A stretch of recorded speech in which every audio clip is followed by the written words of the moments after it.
जिस मंच पर तारा की नीलामी का भयानक खेल चल रहा था, उससे थोड़ी ही दूरी पर एक लंबा खूबसूरत आदमी भीड़ से अलग काले बाजार की दुकानों को देख रहा था। इस आदमी के बालों का रंग गहरा काला था। उसकी आंखें वहां मौजूद बाकी किसी भी पिशाच से बहुत ज्यादा गहरी लाल थीं। ये इतनी ज्यादा लाल थीं कि कम रोशनी में लगभग काली ही लगती थीं, और उसे इंसान समझने का धोखा किसी को भी आसानी से हो सकता था। इस आदमी के चौड़े कंधे, लंबा कद, चेहरे के नए नक्श हर लिहाज से निहायत ही आकर्षक थे। एक पतली सी तिनके नुमा लकड़ी को उसने अपने दांतों में दबा रखा था। किसी बीड़ी की तरह वो उसे अपने दांतों से हिलाता, चबाता, जैसे खेल रहा था। मंच पर नीलामी और नीचे चिल्लाते लोगों के हुजूम को देखकर यह आदमी हिकारत से बुदबुदाया, उफ, ये इंसानी काश्तकार। तभी एक नाटे, मोटे, थुलथुल शरीर वाले इंसान ने पीछे से आवाज दी, शार्दुल साहब, शार्दुल साहब, क्या हम यहीं से जड़ी बूटियां खरीदेंगे? मुझे लगा था हमें दूसरी तरफ जाना है। शार्दुल ने कोई जवाब नहीं दिया। इसकी जगह उसने अपनी अलसाई हुई आंखों से एक दुकान पर नजर डाली, जो काले बाजार के एक कोने में लगाई गई थी। उसने कर्मा को जवाब दिया, हमें जिस दुकान पर जाना है वो वहां पर है। जाओ, लाल कपड़ों वाले उस औरत से जाकर बात करो। शार्दुल ने हुक्म दिया और उसे चुपचाप मानने की जगह कर्मा ने बताई गई दुकान की तरफ इशारा करते हुए अपनी आदत के मुताबिक सवाल दागा, क्या इसी दुकान से हमें सुकून देने वाली जड़ी बूटियां, दवाइयां मिल जाएंगी? शार्दुल, जो इस समय मंच पर मौजूद हंगामे को देखने में व्यस्त हो गया था, उसने पलटकर कर्मा को आदेश दिया, तुम चुपचाप जैसा मैं कहता हूं वैसा क्यों नहीं करते? हर बार फालतू के सवालों से मेरा वक्त क्यों जाया करते हो? शार्दुल की बात सुनकर कर्मा ने सिर झुकाया और चुपचाप उस दुकान की ओर चला गया जहां जाने के लिए उसे शार्दुल साहब ने हुक्म दिया था। कर्मा के जाने के बाद शार्दुल भी धीरे धीरे चलता हुआ उस दुकान तक पहुंच गया और कर्मा के पीछे जाकर खड़ा हो गया। शार्दुल एक शुद्ध रक्त वाला, अमीर और सबसे ऊंचे तबके का पिशाच था। उसे इंसानों से चिढ़ थी और हमेशा उन पर गुस्सा आता था, क्योंकि इंसान हमेशा बक-बक करते रहते हैं। इंसानों को ये नहीं पता होता कि कब, कहां और कितनी बात करनी चाहिए। सबसे बड़ी बात ये कि काउंसिल पिशाचों और इंसानों के बीच की खाई को पाटने के लिए पिशाचों को इंसानी कर्मचारी उपलब्ध करवाती थी। इसी क्रम में शार्दुल के काम में मदद करने के लिए काउंसिल ने उसे एक इंसानी असिस्टेंट यानी कर्मा दिया था, जो शार्दुल का काम बनाने से ज्यादा बिगाड़ता रहता था। शार्दुल को आश्चर्य होता था कि काउंसिल की तरफ से लिया जाने वाला मुश्किल इम्तिहान कर्मा जैसे बेवकूफ इंसान ने आखिर पास कैसे कर लिया। कर्मा ने दुकान तक पहुंचकर एक ऊंचे उठे हुए पत्थर पर लाल कपड़ों में बैठी कंजी आंखों वाली औरत से बहुत विनम्रता से पूछा, सुनो मोहतरमा, क्या तुम्हारे पास सुकून देने वाली जड़ी बूटी है? लेकिन उस औरत ने कोई जवाब नहीं दिया। कर्मा ने उसे समझाने के लिए बताना शुरू किया कि ये एक नीले रंग के फूलों वाली जड़ी होती है। तभी शार्दुल ने पीछे से आकर कर्मा को साइड में धकेला और उस औरत से पूछा, तुम्हारे पास कितनी नीली जड़ी बूटियां हैं? उस औरत ने बड़ी अदा से मुस्कुराते हुए जवाब दिया, सिर्फ एक बची है, आपने आने में देर कर दी। इतना सुनते ही कर्मा नाम के उस नाटे इंसान ने आश्चर्य से उस औरत को देखा, जिसने कर्मा के सवाल को पूरी तरह दरकिनार करके उसके शुद्ध रक्त वाले पिशाच मालिक को देखते ही उनके सवाल का जवाब दे दिया था। शार्दुल ने उस औरत से पूछा, किसे बेची तुमने सारी नीली जड़ी बूटियां? उस औरत ने लचकते और शर्माते हुए जवाब दिया, मुझे नहीं पता, मैं लोगों को सामान बेचते वक्त उनके नाम नहीं पूछती, मुझे बस पैसा चाहिए होता है। हाँ, अगर आप अपनी जेब ढीली करें तो मैं अपनी याददाश्त पर थोड़ा जोर डाल सकती हूँ। अपने मालिक को कुछ कुछ समझने वाला नादान कर्मा भी समझ गया कि ये बात कहकर उस औरत ने शायद गलत तार छेड़ दिया, क्योंकि शार्दुल साहब का गुस्सा खतरनाक था। वो कभी भी किसी भी बात पे गुस्सा हो सकते थे। ठीक इसी पल शार्दुल ने अपनी चंडी के हत्थे वाली पिस्तौल निकाली और उसे उस औरत की कनपटी पर तान दिया। ये दुकान बाकी दुकानों से कुछ हटकर पेड़ों के घने झुरमुट में थी, इसलिए ये हरकत किसी दूसरे व्यक्ति द्वारा आसानी से देखी नहीं जा सकती थी। औरत की मुस्कुराहट उसके होठों से गायब हो चुकी थी और अब उसके चेहरे पर चिंता की लकीरें उभर आई थीं। शार्दुल ने औरत से कहा, हाँ तो क्या कह रही थी तुम? वो औरत तुनक कर बोली, आपको इस इंसान से कुछ सीखना चाहिए। ये मेरे साथ कितनी नरमी से पेश आ रहा था। खुद को देखो, कितना प्यारा हसीन चेहरा और कितना रूखा तौर तरीका। शार्दुल ने मुस्कुराते हुए कहा, देखो ना, कितनी कमाल की बात है। तुम एक विनम्र आदमी की जरूरी बात पर ध्यान न देकर एक रूखे आदमी की तरफ जरूरत से ज्यादा ध्यान दे रही हो। औरत समझ चुकी थी कि ये खाली धमकी नहीं थी और उसका इठलाना या मुस्कुराना यहाँ नहीं चलने वाला था। चलो अब सच्चाई बोल डालो, हमें बताओ, तुमने ये जड़ी बूटियां किसे बेची? वो एक घोड़ा गाड़ी वाला आदमी था जिसके सिर्फ जबड़े के आसपास थोड़ी दाढ़ी थी।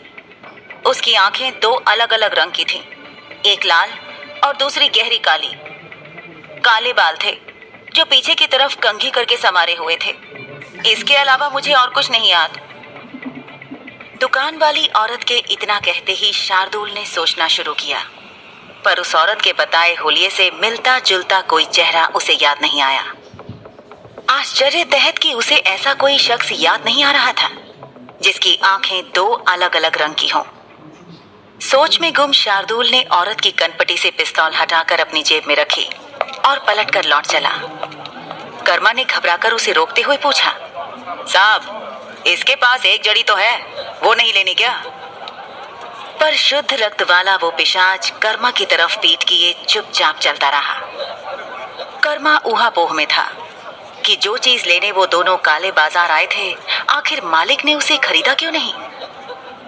पर शार्दुल बिना दिलचस्पी दिखाए उस जगह से दूर जाने लगा और कर्मा भी उसके पीछे पीछे चलने लगा। और ठीक इसी समय मंच पर नीलामी के लिए धकेली गई लड़की तारा की चीख गूंजी और काले बाजार में मौजूद लगभग सब आंखें मंच की ओर देखने लगी। ठीक इसी पल मंच के पीछे बैठी शिजा की भी नजरें तारा पर पड़ी। उसके शरीर पर पहले ही कमर तक खिसकाई हुई पोशाक को नीलामी की बोली लगवा रहे पिंदा ने तारा के जिस्म से एक झटके से खींचकर हवा में उछाल दिया। एक पल में तारा बिना कपड़ों के मंच पर लोगों की भीड़ के सामने खड़ी थी। उसके हाथ पीठ पर बंधे होने से वो ज्यादा कुछ नहीं कर सकती थी, पर अपने नंगेपन को छुपाने के लिए वो घुटनों के बल बैठकर आगे की ओर झुक गई। लेकिन पिंदा ने उसके सिर के पीछे हाथ ले जाकर उसके बालों को खींचते हुए तारा को वापस खड़ा कर दिया। तारा का पूरा जिस्म लोगों की नजरों के सामने था। उसकी आंखों से आंसू बहना थम नहीं रहे थे और चेहरे पर शर्म और बेबसी थी। तभी पिंदा के उकसाने पर बोली लगनी शुरू हुई, 30 सोने के सिक्के। शिजा से आगे देखा नहीं गया, उसने चेहरा घुमा लिया। शिजा को समझ नहीं आ रहा था कि वो उस आदमी द्वारा बोले गए सोने के सिक्कों की संख्या से चकित थी या उस लड़की की कीमत 30 सोने के सिक्के होने से। किसी इंसान का मूल्य सोने के सिक्कों के रूप में नहीं लगाया जा सकता और 30 तो किसी की जान के बदले में कुछ भी नहीं था।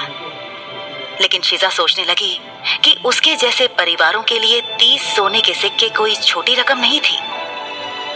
उसका अपना परिवार बड़ी मुश्किल से 3 चांदी के सिक्के जमा कर सका था। तारा की बेहाली देख देख कर वो सोचने लगी कि पता नहीं उसके साथ क्या होने वाला था, और अगर उसके रिश्तेदारों ने वास्तव में उसे बेच दिया था तो उन्होंने गुलाम खाने वालों से क्या कीमत ली होगी, क्योंकि यही उसकी पहली बोली होगी।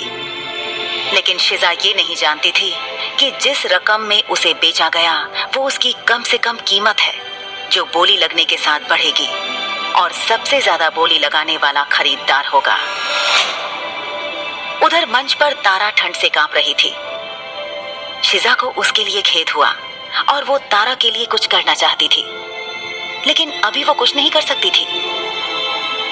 एक लड़की को सार्वजनिक रूप से कपड़े उतार के शर्मिंदा किया जा रहा था, पर शीजा यहाँ कोई परेशानी मोल लेने की हालत में नहीं थी। अगर पहरेदारों को शक हो जाता कि उसे गुलाम खाने में केवल 1 सप्ताह ही हुआ है, तो वो उसे वापस ले जाते, और ऐसा वो नहीं चाहती थी। और लौटने पर शीजा के साथ न जाने क्या किया जाता। यहाँ बैठकर उसे याद आ रहा था कि उसने पिंदा की बदतमीजी पर उसकी उंगली पर काट लिया था। अब उसे इस बात की चिंता थी कि मंच पर मौजूद पिंदा उसके साथ क्या करेगा। तभी एक आवाज गूंजी जो पिंदा की थी। इतने गजब के माल के लिए सिर्फ 3 सोने के सिक्के? दोस्तों, ये तो कम है। बोली आगे बढ़ाओ, कीमत थोड़ी अच्छी लगाओ। पिंदा के उकसावे से बढ़ते बढ़ते 90 सोने के सिक्कों पर बात बनी और मंच से घोषणा की गई, ये हसीन लड़की 90 सोने के सिक्कों के बदले उन सलेटी कपड़ों वाले जनाब को बेच दी गई है। आप जनाब मंच के पीछे जाकर दाम चुकाकर अपनी गुलाम ले जा सकते हैं। पिंदा उस लड़की तारा को मंच के पीछे लाया। अभी तक उसके कपड़े ठीक नहीं किए गए थे। वो लड़की सदमे में लग रही थी। शीजा की इसमें कोई गलती नहीं थी, पर उसका अपराध बोध उसे आंखें उठाकर तारा से नजरें मिलाने नहीं दे रहा था। पर तारा खुद भी कहीं शून्य में ताक रही थी। जब तारा का खरीदार दूसरे छोर से आया तो शीजा ने देखा कि वो एक बूढ़ा गंजा आदमी था, जो बहुत छोटे कद का था और जिसके चेहरे पर गंदे दाग धब्बे थे। इस आदमी के शरीर से साफ सफाई की कमी के कारण बदबू आ रही थी। उसने अपनी बीड़ी का गहरा कश लेकर तारा को लार टपकाती नजरों से देखा। बूढ़े आदमी ने दाम चुकाया। तारा के कपड़े उसे पहनाकर पहरेदारों ने उसे उस खरीदार के साथ रवाना कर दिया। शीजा ने सोचा था कि एक बार जब वो नीलामी वाले काले बाजार में पहुंच जाएगी या कोई उसे खरीद लेगा तो वो भाग जाएगी। पर इसका मतलब ये नहीं था कि शीजा वो सारी बेइज्जती सहने के लिए तैयार थी जो अभी अभी तारा के साथ हुई थी। शीजा अपनी सोच में गुम ही थी कि अचानक उसे मंच से चीख सुनाई दी। एक छोटी सी लड़की को मंच पर ले जाया गया था। पिंदा ने उसके कंधों से फाड़कर उसके भी ऊपरी आधे बदन को नंगा कर दिया था और वो बेचारी लड़की लगातार उसे छोड़ देने की गुहार लगा रही थी।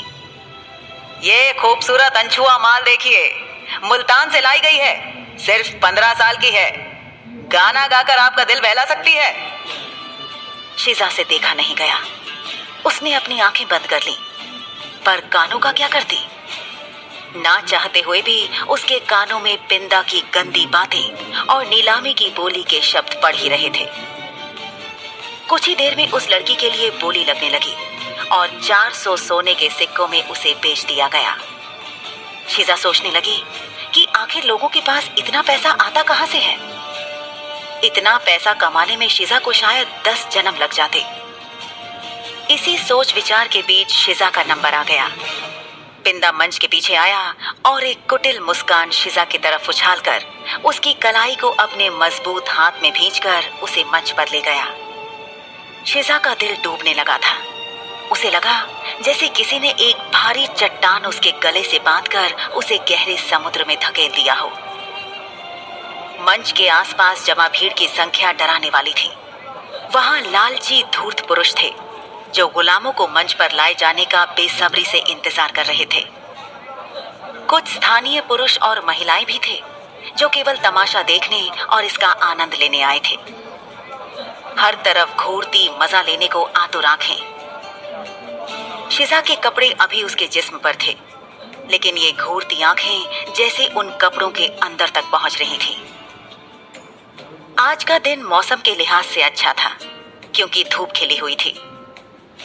शीजा को मंच पर लाए जाने के कुछ पलों बाद ही मौसम खराब होने लगा था। पिंदा अभी कुछ बोल भी न पाया था कि अचानक बादल गड़गड़ाने लगे और ऐसा लगने लगा कि जैसे बारिश होने वाली हो। मौसम काफी सर्द था, फिर भी शीजा को अपने माथे और पीठ पर पसीने की बूंदें महसूस हुईं। हर गुजरते पल के साथ ये पसीना भर रहा था और बहकर उसकी टांगों तक पहुंच रहा था। शीजा की आंखों ने ऊपर देखने की हिम्मत नहीं की। सामने वाली भीड़ में कोई भी नजर ऐसी नहीं थी जो सभ्य और दया से भरी हो। इसके बजाय उनमें से ज्यादातर इस प्यारी लड़की को नीलाम होने के लिए लाया गया देखकर मुस्कुरा दिए। जिस तरह से पिंदा ने शिजा को मंच पर लाने से पहले देखा था, शिजा को डर था कि वो कुछ बहुत गलत करने जा रहा है। जिन गुलामों ने कुछ नहीं किया था, उनके बाल खींचे गए, उनके कपड़े फाड़े गए ताकि वो खरीदारों को लुभा सके, और उन्हें बहुत बेइज्जत किया गया। और शिजा ने तो बोली लगवाने वाले लाखों इंडियंस खेल रहे हैं पोकरबाजी ऐप पर। आपको किसका इंतजार है? Play on India's biggest poker platform and start winning big. Download the app from pokerbazi.com now. See you at the tables. This game may be habit forming or financially risky. Play responsibly. ने तो बोली लगवाने वाले आदमी यानी पिंदा की उंगली काट ली थी। तभी पिंदा चिल्लाया, ये है आज का सबसे हसीन मसालेदार माल, शिजा। इसके बारे में आपको बताऊं कि हर गुलाम के बारे में बताते समय पिंदा कुछ कागजात पढ़कर लोगों को सारी जानकारी देता था। शिजा के बारे में गुलाम खाने से जो कागज आए थे, उन्हें देखकर पिंदा चौंक गया।